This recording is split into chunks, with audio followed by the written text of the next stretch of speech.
మనందరి జీవితంలో ఎదుర్కొనే కుటుంబ మరియు ఉద్యోగ సమస్యల మధ్య ఆధ్యాత్మికంగా ఎలా ఉండగలమో శ్రీకృష్ణుడు కర్మయోగ దృష్టితో ఇచ్చిన వివరణ అర్థం చేసుకునే ప్రయత్నం చేద్దాం. నాకు చాలా కుటుంబ బాధ్యతలు ఉన్నాయి. ఉద్యోగం, పిల్లల చదువు, తల్లిదండ్రుల ఆరోగ్యం, బంధువుల ఒత్తిడి. ఇన్ని సమస్యల మధ్యలో నా ఆధ్యాత్మిక జీవితం ఎక్కడుంది? కృష్ణుడు చెబుతున్నాడు, అర్జున, బాధ్యతల నుంచి పారిపోవడం కాదు యోగం. బాధ్యతలను దైవస్ఫూర్తితో చేయడం యోగం.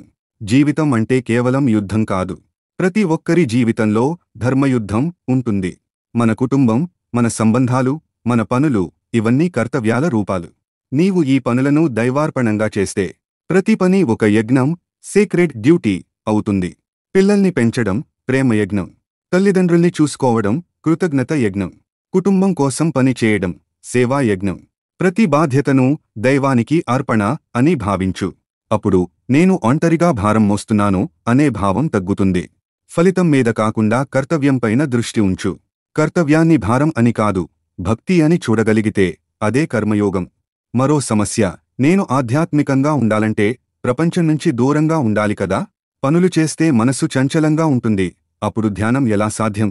ఇక్కడ ప్రతివారికి ధ్యానం అంటే పనిని మానేయడం కాదు, పనిని చేస్తూనే మనసు ప్రశాంతంగా ఉంచడం.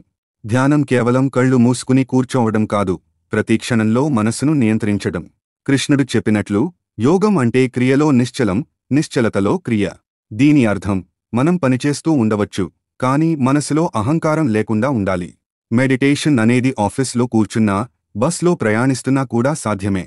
అది మనస్సు యొక్క స్థితి, స్థలం కాదు. పని మొదలుపెట్టే ముందు క్షణంపాటు శ్వాస మీద దృష్టిపెట్టు. ఈ పని ద్వారా నేను సేవ చేస్తున్నాను అని మనసులో చెప్పుకో. ఫలితంపై ఆందోళన రాకుండా దృష్టిని కర్తవ్యంపైన ఉంచు. ధ్యానం అంటే పని మానేయడం కాదు, ప్రతి పనిని ధ్యానంగా మార్చడం.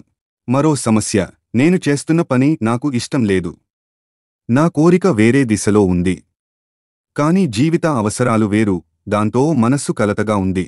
కృష్ణుడు చెబుతున్నాడు, నీ కర్తవ్యాన్ని వదిలి వేరొకరి కర్తవ్యాన్ని ఆశించడం కన్నా నీవు పొందిన పని చేయడం మంచిది. అది కష్టమైనా అదే నీకు సరైన మార్గం. ప్రతి ఒక్కరి జీవితంలో వారికి తగిన పాత్ర ఉంటుంది. మనకు అప్పగించిన బాధ్యతను సరిగా చేయడం మనలోని ఆధ్యాత్మికతకు, స్పిరిచువల్ గ్రోత్కి మొదటి మెట్టు. ప్రతి పని యొక్క గొప్పని తెలుసుకోవడం నీ ఆత్మకు శిక్షణే.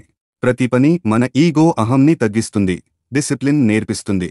నీ ప్యాషన్ని, నీ పని ద్వారా చేరే మార్గాన్ని కనుక్కో. నీ పని ఏదైనా కావచ్చు, సిన్సియరిటీతో చేయి. అది నీకు ఆత్మవిశ్వాసాన్ని ఇస్తుంది. నచ్చదు అనే భావం తగ్గించి, దీనిలో నేర్చుకోవాల్సింది ఏమిటి అని ప్రశ్నించుకో. ఏ పని చేస్తున్నా అందులో ఒదిగిపోతూ నిన్ను నువ్వు సరిదిద్దుకోగలిగితే ఎక్కడైనా దైవానుగ్రహం చూడగలవు. మరో వీడియోలో కలిసే వరకు జై శ్రీకృష్ణ.